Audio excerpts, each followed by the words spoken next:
IAS Academy.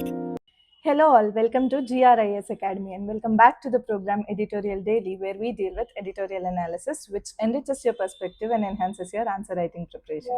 So let's get started with our today's session. Yes, the first article for today is linking the women's income and healthcare. Okay, so this is often an important overlooked relationship, that the connection between the women's economic empowerment and better healthcare outcomes. Okay, it is this article argues that increasing the woman's income is not just a economic objective, it is also a powerful public health strategy. Okay, so when women earn more and have the greater control over the financial resources, and family tends to invest more in the nutrition and preventive healthcare and the healthy lifestyles. So this editorial basically is relevant for our GS paper 2, which is regarding the health, women, social justice, and for GS paper 3 also we can include this article for inclusive growth, and for essay topics on women empowerment and human development also we can take up this article. Okay, so basically India is witnessing two major transformations. Two major transformations. One is the economic transformation, one is economic transformation, and the second one is the health transformation. This is what what the India is seeing. Okay, what is this economic transformation basically means? It is rising the female labor force participation and growth in the formal employment and digital payments and financial inclusions. Might let it be the government initiatives which is encouraging women to join the workforce. This is completely about the economic transformation. Coming to health transformation, which we see the shift from this infectious diseases to the non-communicable diseases such as this diabetes, hypertension, heart diseases, obesity, let it be this mental health disorders and all. And nowadays, not only in women or anyone, even the children are experiencing this diabetes and heart related diseases more. So these chronic diseases now account for a large share of deaths and healthcare expenditure, right? So what does this research basically say is, this editorial refers to a research published in the Oxford Open Economics Journal. Okay, this then Oxford Economic yes, Oxford Economic Journal. Okay, so this research studied reforms in the Employment Provident Fund, that is EPF, where this mandatory employee contributes were reduced. Okay, so as a result, what happened? Women received the higher take-home salaries and without any increase in the total wages. Okay, so this acted a natural experiment to observe how this woman and the additional income is coinciding. Okay, let us say this article in a complete detailed manner, and let's see about this article. Okay, the topic is linking the women incomes and healthcare. Okay, and how can we link this article to the syllabus of our GS is GS paper 1, which is the role of women in women organization, social employment, empowerment, and coming to GS paper 2, we can link this to the issues which is relating to the development and management of social sector, or the services which are relating to health and human resources, the welfare schemes for the vulnerable sessions. Okay, and next in GS paper 3, we can link this topic to the Indian economy and the issues which is relating to the employment and the inclusive growth. Okay, now let us see the context of the topic. The context of this article is basically India is simultaneously undergoing an economic revolution, which is rising female labor force participation, and an epidemiological revolution, which is a shift towards the chronic lifestyle diseases. So recent research, which is based on 2018 Employees Provident Fund, that is EPFO, has reforms reveals a critical intersection between the two. Okay, so increasing women disposable income, which is leading to the proactive investments in the preventive health, fundamentally shifting how household manages the well-being. Okay, yes, coming to the introduction of the topic, how can we come up is basically, see, this public policy often treats this employment and the healthcare as a distinct fields. Okay, so however, this emerging research indicates they are deeply connected, as India's traditions, transitions from the fighting infectious diseases to managing the chronic conditions like the diabetes and cardiovascular diseases, which is creating a health outside the hospital becomes the paramount. Okay, so the editorial highlights the empowering women economically, which is specifically by this increasing their take home pay, which is fundamentally alters the household spending patterns. Okay, so yes, and it transforms the employment policy into health policy by obviously encouraging the investments in the preventive care and nutrition, so thereby reducing the long term dependency on the strained medical systems. Okay, yes, coming to the first thing which we can see is reevaluating the healthcare processes. Reevaluating the healthcare processes, how? See, beyond the hospitals, India's traditionally measures healthcare programs through the expansion of hospitals, the doctors and the insurance schemes like Ayushman Bharat, which we are seeing. And while essential healthcare expenditure is an imperfect measure of actual health. Okay, so what is the role of this prevention now?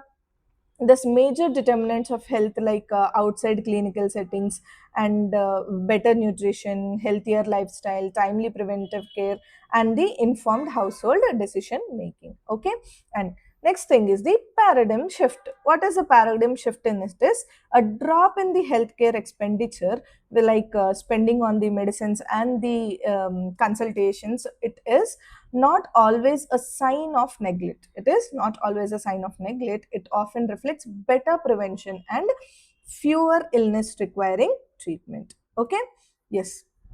The second one which we see is the 2018 EPFO reform, which is a natural experiment. What is it? It is the policy reform, that is 2018, a policy reform which is reduced the mandatory provident fund contribution by newly employed women in the formal sector from 12 percentage to 8 percentage. From usually it would be 12 percentage, but now it has been reduced to 8 percentage for their first 3 years. Okay, next, this is the policy reform which the EPFO has taken. Next, the income shock. Like, see, this created an unexpected increase in the take home salary. When we reduce this EPFO benefits and all, if we reduce this savings, obviously the take home will be heavy, right? So in take home salaries, which is the disposable income, without charging their gross wages. Okay, without changing their gross wages, so that allowing the researchers to study how women allocate this additional funds. Okay, and what is the outcome of it? The outcome is basically female led households that benefited this policy saw the overall healthcare expenditure drop by roughly around 11.6 percentage. Okay, so it is spending on doctors and medicines which are declined, and while expenditure on health improving activities like nutrition, physical fitness have been increased. Okay, this is the outcome from this policy reform. Next is the behavioral economics of women income. Behavioral economics of the women's income. See, when we look into the longer horizons, we can see that women tend to think about the health over a longer horizons. Okay, instead of waiting for an illness to occur, the additional income to mitigate the risk early and preventing the expensive medical problems.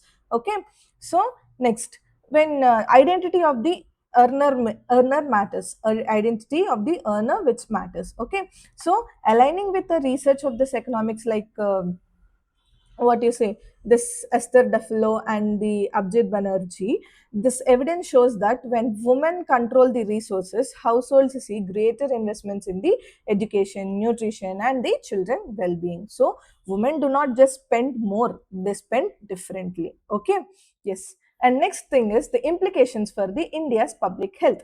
So when we see the implications for this India's public health, when we look into the demographic dividend, realizing the India's demographic dividend, which requires not just creating the jobs, but ensuring those jobs that translate into a healthier families. Okay, yes. And next, employment policy as a health policy. How this policies that improve the women's economic agency, which generates the benefits that extend far beyond the labor markets. Okay, so which is relieving pressure on India's stretched healthcare infrastructure. Okay, yes.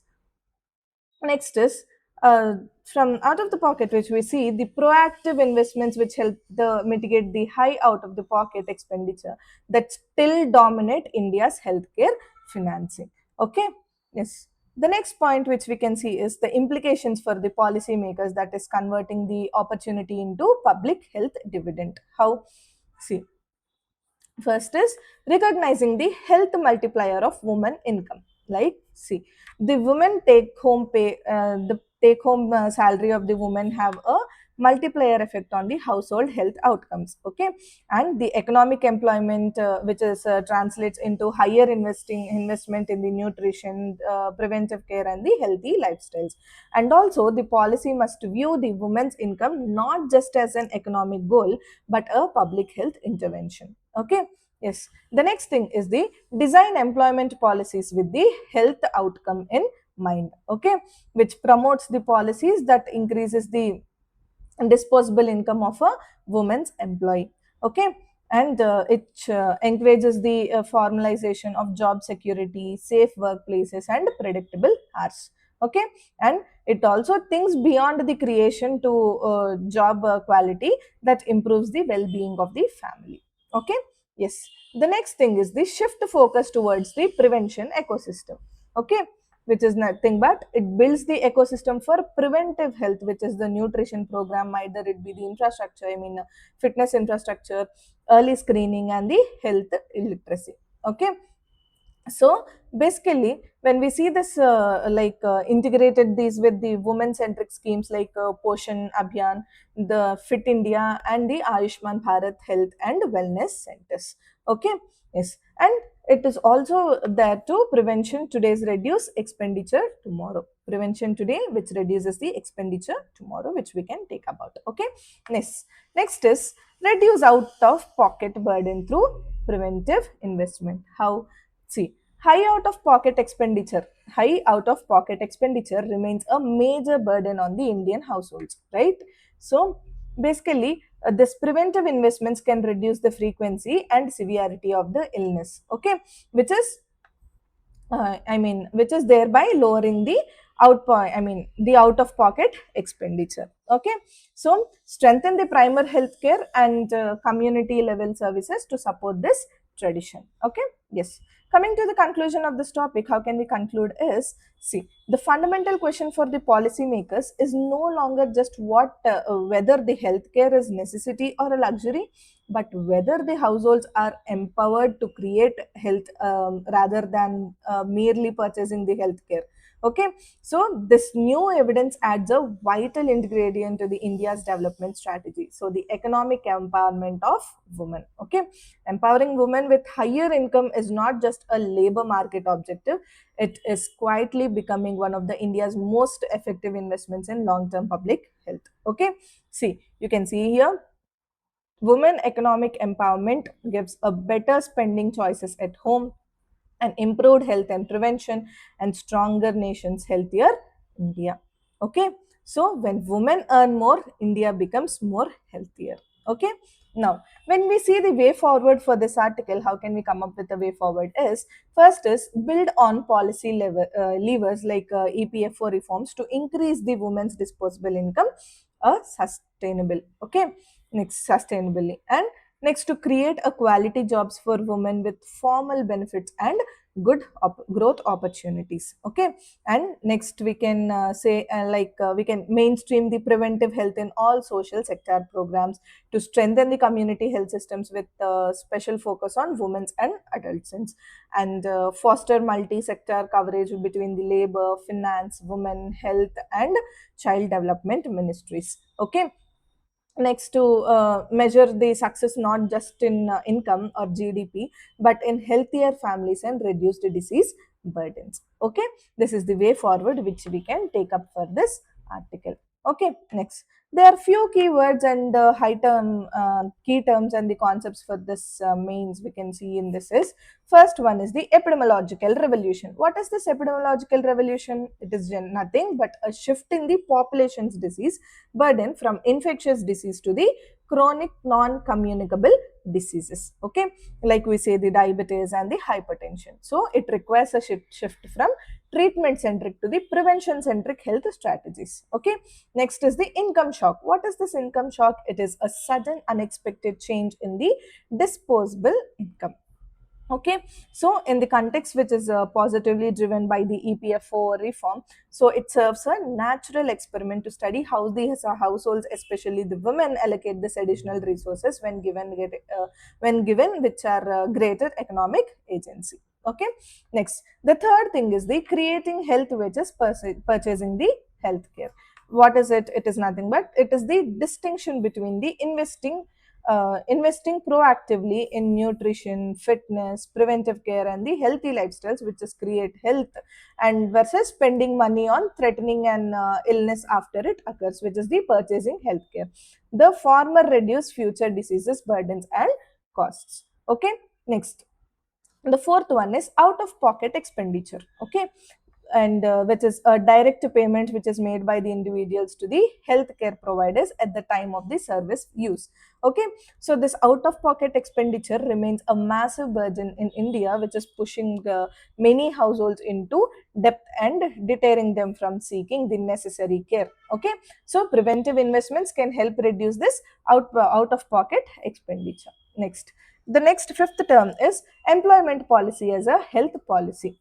Okay, what is this? It is generally a concept that policies that improving the labor conditions, job security, and take home pay, especially for women, so directly which influences the health outcome. Okay, so it bridges the economic policy with the public health goals, which is creating a virtuous cycle of growth and well-being.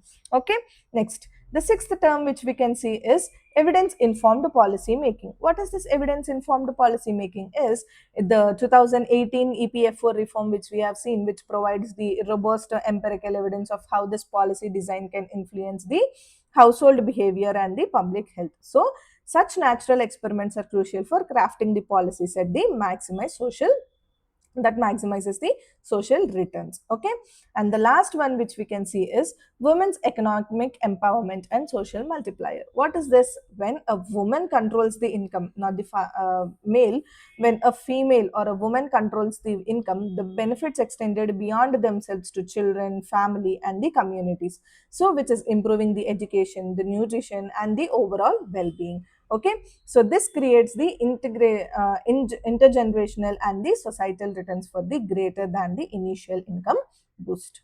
Okay, these are the few key terms which we can take up from this article. So let's move on to the next article.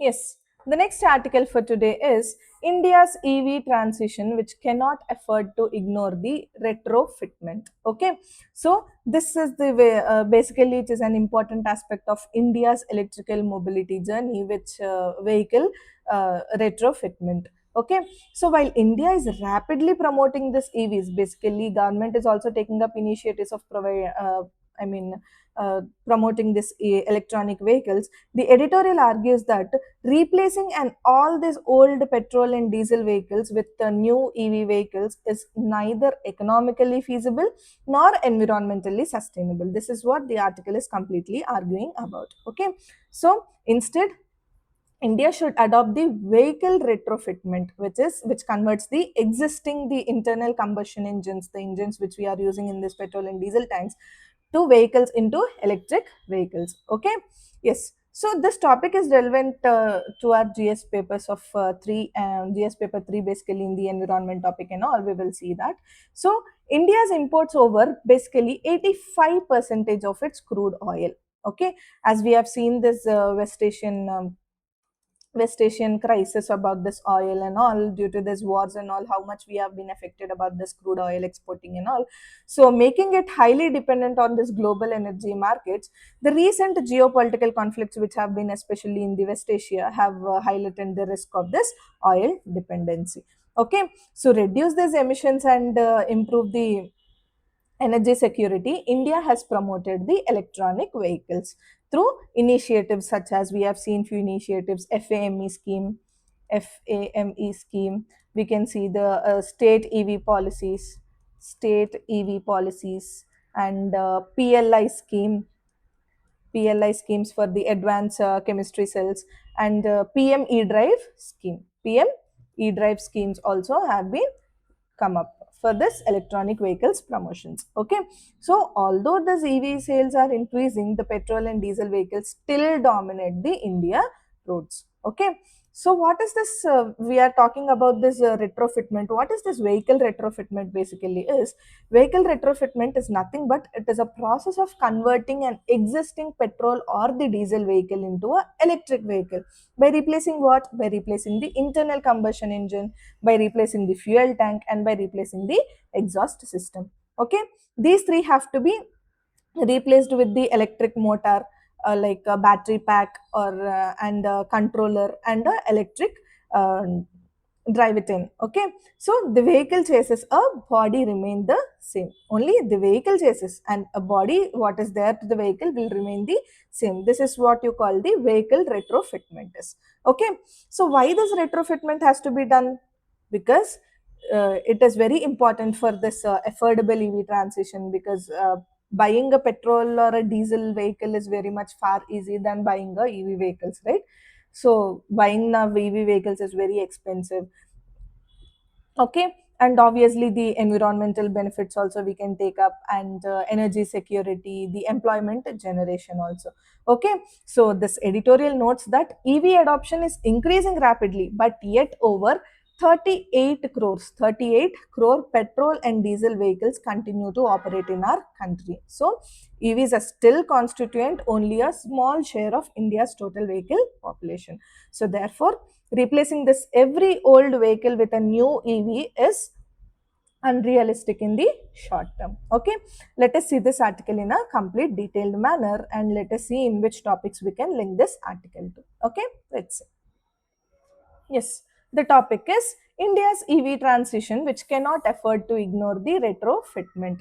And how can we link this article to our syllabuses for GS paper 3? The infrastructure, the energy, ports, roads, airports, railways, etc., which is the completely for the mobility transition. In GS paper 2, we can link this article to the conservation, environmental pollution and degradation, basically of the circular economy, decarbonization. And for GS paper 3, in the same paper, we can link this to Indian economy and the issues which is relating to planning, mobilization of resources, growth, development, and the employment. Okay, now let us see the context of the topic. The context of the topic is basically is the recent geopolitical conflicts in the West Asia have exposed India's severe energy dependency, as the current imports more than 85 percentage 5% of its crude oil requirements. So, while the new electronic vehicle shares are growing, the transition ignores the existing fleet of over 38 crore internal combustion engine vehicles. Okay, so the editorial advocates for retrofitment, which is converting the this combustion internal combustion engines into electronic vehicles, as a vital strategy for India's decarbonization goals. Okay, yes. Coming to the introduction of the topic, how can we come up with the introduction is basically India's vulnerability so for this global oil shocks, which necessitates a rapid shift in its mobility sector. Okay, over the past decade, the government schemes has successfully driven new electronic vehicle sales, but bringing them to 8.5 percentage of total new vehicles sales in financial year 2025 to 2026. Okay, so however, this approach creates a blind spot. It ignores the massive existence of this fleet of fossil fuel vehicles on the road, which are still there in India. So the editorial argues that this comprehensive national policy for the retrofitment is crucial to democratize the EV transition, which is foster a circular economy and create the decentralized employment rather than the uh, prematurely forcing the millions of functional vehicles into scrap yard. Okay, this is what the introduction which we can come up with. When we see this, we can see the first one, the gap in the current EV transition. Why is this gap has come up in the current EV transition, and what is that gap is? Because see, basically when we have seen the existing ICE fleet vehicles which are used in internal combustion engines, which are used are 38.1 plus crore vehicles are still in Indian roads moving with petrol and diesel. So focus on new vehicles. Like the current transition is happening almost entirely in new vehicle sales. Okay, so the massive ICE fleet, like see, despite this growth in this EV sales, the existing pool of over 38.1%, 1 crore of internal combustion engine vehicles on Indian roads continue to run entirely on the imported petroleum itself. Okay, next is the sectoral disparities. See, while 24.1 percentage of the three wheelers are EVs, a staggering 98.3 percentage of two wheelers and 85.6 percentage of four wheelers still rely on the petrol or diesel, which are of fossil fuels. Okay, you can see the three wheelers of 24.1 percentage, two wheelers of 98.3 percentage, and four wheelers of 85.6 percentage are still using petrol and diesel in our Indian roads. Okay, yes. Next is the multidimensional case for the retrofitment. What is it? Basically, the culture and economic, when we see the cheaper than buying new EV or ICE. Okay, so aligns with repair, reuse ethos, social investment that democratizes the EVs for middle class households. Okay, basically when we see now, buying a new vehicle is very much burden to a middle class family, and buying EV vehicles is much more burden, right? So this is one of the main cause. And next, the environmental, which is the circular economy which we are talking about, which prevents the functional vehicles from becoming scrap. Basically this IC is what happens if one buy a electric vehicle, are these being resold? These vehicles cannot be resold also, so no value for the sold vehicles, they can be scrap itself now. So this, because of this, which reduces the waste, resource intensity, and the support a circular mobility economy by when we take up this retrofitment. Okay, next is employment generation. Like see, it creates the decentralized jobs for the technicians, the electrical specialists, software calibration experts, and the rural mobility entrepreneurs. Okay, yes, this is what we can see. And third one is current ecosystem and the state initiatives, like how the FAME scheme, this is the initial FAME scheme which is included the retrofitment support, but it gradually disappeared from the national policy conversations. Okay, next, the state leadership of Madhya Pradesh, like see, which offers the upfront subsidies. It offered upfront subsidies, one stop portal for the subsidy access, and for statewide retrofitment agency registration by bypassing the localized RTO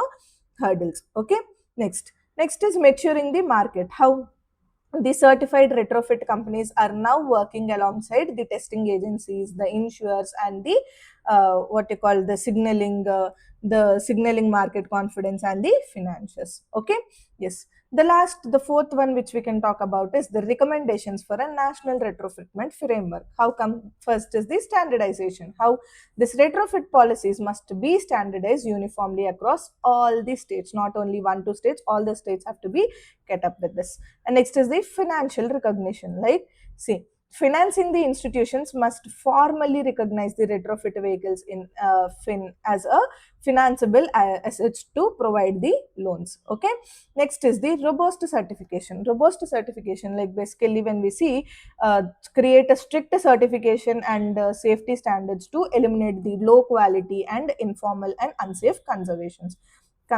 Okay, next is the tax rationalization. Like when we see the rationalize of GST treatment, so that the retrofit kits are not taxed at a disadvantage when compared to entirely new EV vehicles. Okay, next is the subsidy inclusion. Like see, PM e-drive scheme, which has extends the subsidy support to zero emission trucks, should also explicit consider under the support for retrofitment. Okay, yes.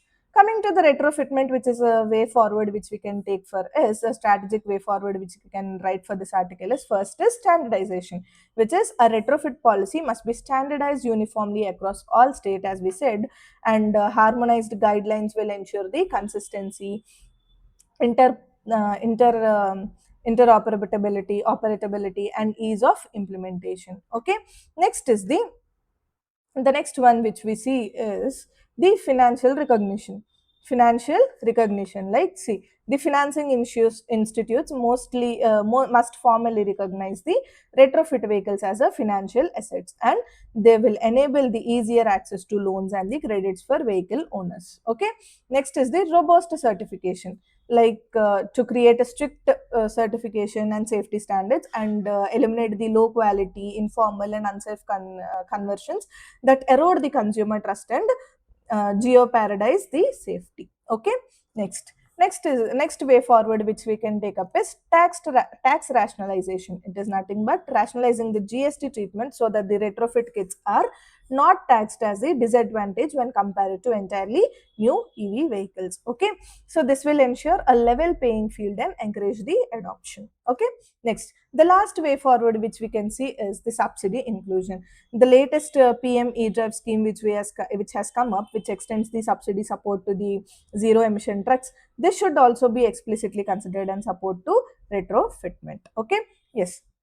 Coming up to the conclusion of the topic, how can we come up with the conclusion is basically, see, as the world navigates this persistent oil vulnerability, India has a unique opportunity to think differently. So, instead of treating millions of older but structurally sound vehicles as scrap, India must recognize them as an asset capable of transformation. Okay, so a comprehensive national retrofitment framework is essential to democratize the EV transition, which supports the circular economy and build the true energy resilience. Okay, yes.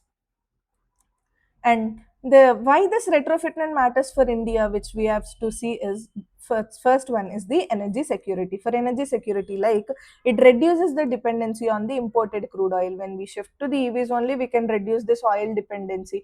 Because of this West Asian wars and all, we have faced so much of trouble for this crude oil, like for petrol and the diesels also.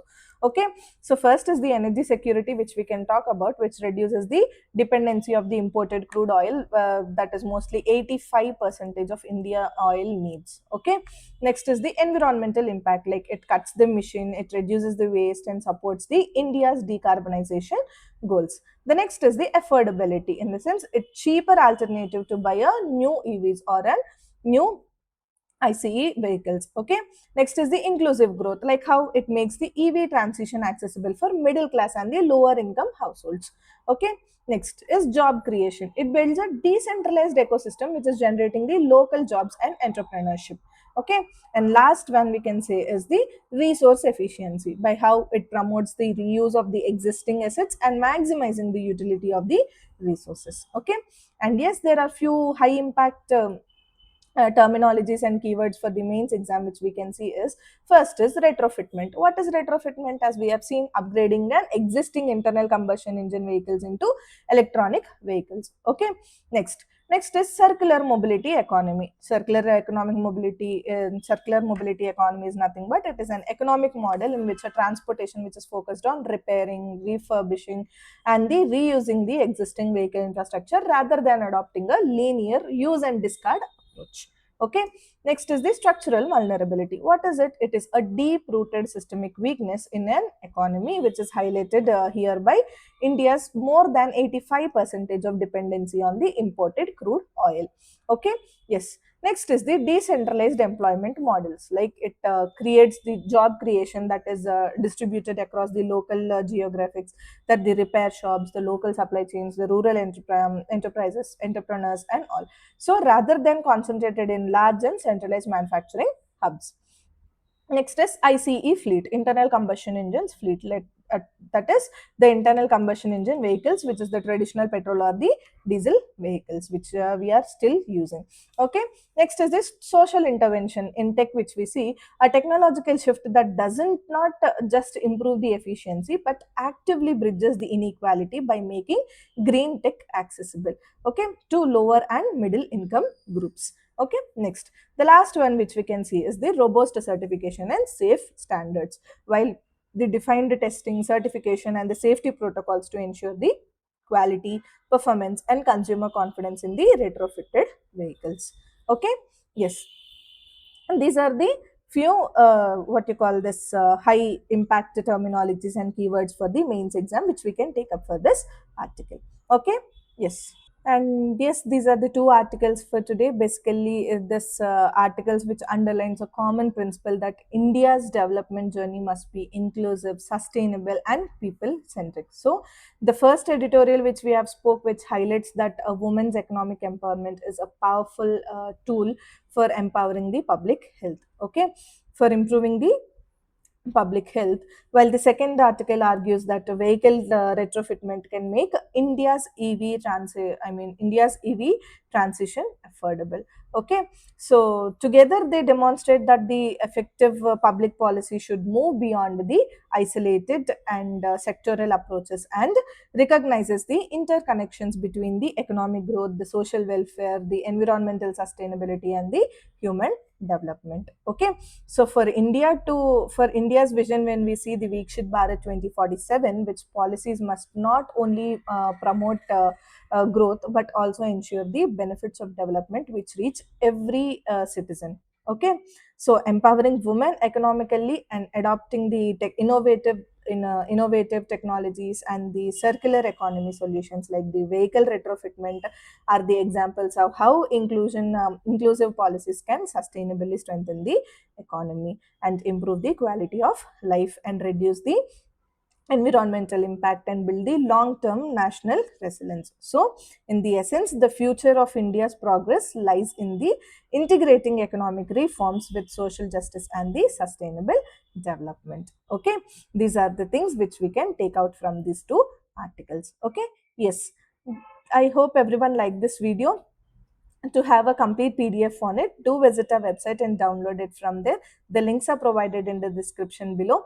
And do like, share, and subscribe to our YouTube channel for more editorial analysis daily. And do follow our Instagram ID and the Telegram ID for your UPSC preparations.